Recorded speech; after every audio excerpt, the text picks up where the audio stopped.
Ұйқы безі ауруының белгілері және емдеу жолдары. Ұйқы безі аурулары өте қауіпті болуы мүмкін, және оның туындауынан тек ауырсыну синдромы арқылы ғана күдіктенуге болады. Ұйқы безінің белгілі бір патология кезінде қалай ауыратынын және басқа қандай белгілері болады. Ұйқы безі ас қорыту жүйесінің органдарына жатады. Өйткені ол ақуыздарды, көмірсуларды және майларды қорытуға арналған көп көлемдегі фермент бар ұйқы безі сөлін шығарады. Ұйқы безінің бір мезгілде эндокриндік функцияны атқаруы, яғни инсулин мен глюкагон гормондарын шығаруы оның бірегейлігі болып табылады. Инсулин глюкозаны жасушалар мен тіндерге тасымалдауға көмектеседі. Мұнда ол энергия көзіне айналады, және осылайша оның қандағы деңгейін төмендетеді. Инсулин антагонисі глюкагон керісінше әрекет етіп, қандағы глюкоза деңгейін арттырады. Бұл гормондардың бірлескен жұмысы ағзадағы глюкозаның қалыпты концентрациясын сақтауға мүмкіндік береді. Ұйқы безінің аурулары өзекті медициналық мәселе болып отыр. Қант диабетіне, инсулин белсенділігінің бұзылуымен байланысты ауру бүкіл әлем бойынша миллиондаған адам шалдыққан. Панкреатит өлім-жітім саны көп болатын ең қауіпті патологиялардың бірі болып саналады. Ұйқы безінің қатерлі ісігі өмір сүру деңгейі 5 жылдан төмен ең қауіпті ісік түрлерінің бірі болып табылады. Ұйқы безінің патологиялары әр түрлі сипаттағы ауырсыну ретінде көрініс табуы мүмкін: қатты және сыздау, әлсіз және қарқынды. Әйелдер мен еркектердегі ұйқы безінің құрылымы мен орналасуы бірдей. Сондықтан ерлер мен әйелдерде ұйқы безінің қалай ауыратыны арасында ешқандай айырмашылық жоқ. Ауырсынудың сипаты жынысқа емес, басқа факторларға байланысты болады. Ауырсыну себептері, ауру, жарақат және адамның жеке ерекшеліктері. Ұйқы безі неге ауырады? Ұйқы безіндегі ауырсыну ісік пен жарақатқа байланысты қабыну процесінің аясында пайда болуы мүмкін. Қабыну процесі жедел және созылмалы панкреатит кезінде асқынады. Бұл ауру кезіндегі ауырсыну синдромы әдетте ұйқы безі сөлінің ферменттері тағамның орнына ұйқы безі тінін қорыта бастауымен байланысты болады. Панкреонекроз, панкреатиттің асқынуы кезінде ұйқы безі жасушаларының бір бөлігі өледі, кейде бүкіл орган зардап шегеді. Ұйқы безінің қатерлі ісігі кезінде ауырсыну әдетте ісік көлемі ұлғайып, айналасындағы органдар мен тіндерді қыса бастағанда пайда болады.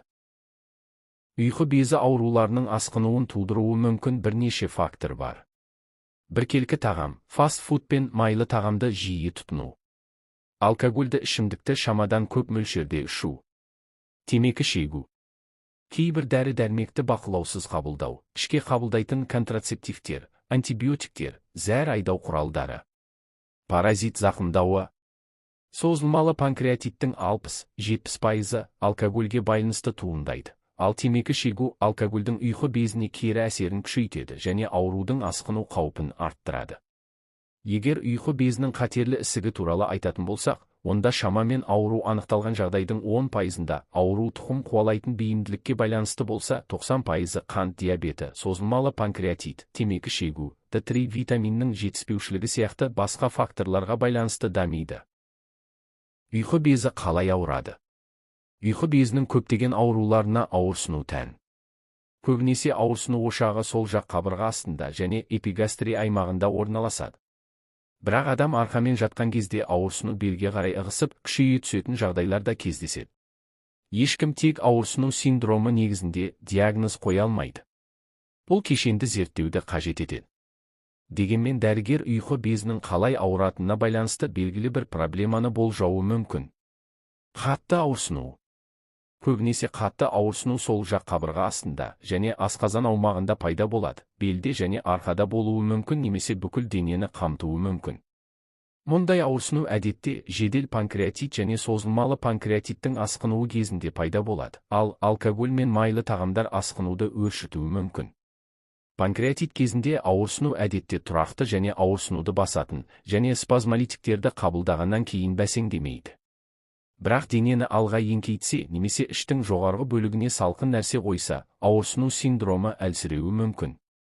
Сыздаған ауырсыну. Сыздаған ауырсыну бұл өткір және созылмалы ауру кезінде пайда болуы мүмкін, қарқындылығы төмен біртіндеп күшейетін ауырсыну. Сыздаған ауырсыну созылмалы панкреатиттің соңғы сатыларында ұйқы безінің атрофиясында жиі байқалады. жүрек айнуы, құсу, жүрек қыжылы бар ауырсыну. Іш бұлшық еттерінің тырысуы және қатты ауырсынумен біріктірілген бірнеше рет қайталанған құсу өткір панкреатиттің белгісі болып табылады. Панкреонекроз кезінде іштің ауыруы, дене қызуының көтерілуі, сарысу мен қан бар құсуы жиі кездеседі. Қарқындылықтың біртіндеп төмендеуі байқалатын ауырсыну. Панкреонекроз кезінде әрқашан белдегі ауырсынудың арқаға қарай ығысуы байқалады. Ұйқы безі тіндерінің зақымдануы неғұрлым ауыр болса, ауырсыну синдромы соғұрлым күшті болады. Дегенмен біраз уақыттан кейін ауырсыну біршама бәсеңдеуі мүмкін. Бұл патологиялық процесс жүйке талшықтарының өліміне себеп болған жағдайда туындайды. Сондықтан панкреонекроз кезінде ауырсынудың төмендеуі жағымсыз белгі болып саналады. Улану, үйлескен ауырсыну. Жүрек айну, құсу, терінің және шырышты қабаттардың сарғаюы, салмақ жоғалту, бұл белгілер созылмалы панкреатитке және ұйқы безінің асқынған қатерлі ісігіне тән. Бірақ кейбір науқастарда бұл аурулар симптомсыз болатынын және белгілі бір уақытқа дейін белгі бермей өтетінін айту керек. Ұйқы безі ауырған кездегі дәрігер кеңесі. Мамандардың пікірінше, ұйқы безі ауырған адам гастроэнтеролог дәрігермен кеңесуі керек. Дәрі-дәрмекті, соның ішінде ауырсынуды басатын дәрілерді өз бетіңізше қабылдауға болмайды. Емдеудің халық арасында таралған әдістерін қолданбау керек. Себебі бұл аурудың асқынуын арттыруы мүмкін. Аурудың алғашқы белгілері кезінде, әсіресе ауырсыну синдромы пайда болса, дереу дәрігерге жүгіну керек. Жиі қойылатын сұрақтарға жауап. Ұйқы безінің аурулары өте қауіпті. Сондықтан оларды дер кезінде анықтап, шара қолдану маңызды. Ұйқы безі проблемаларының қандай белгілері бірінші кезекте көңіл аударуды қажет етеді. Жайсыздықтар ұйқы безімен байланысты екенін адам бірден түсіне бермейді. Дегенмен сол жақ қабырға астындағы ауырсыну мен ыңғайсыздық сияқты белгілер, әсіресе алкогольді ішімдік ішім, қуырылған және майлы тағамдарды ішкеннен кейін осындай жайсыздық туындаса, онда алаңдауға болады. Ұйқы безін кімдер тексергені дұрыс? Ең алдымен панкреатит және өт тас ауруы диагнозы бар адамдар және қауіп тобындағы адамдар ұйқы безін жиі тексеріп отыруы керек.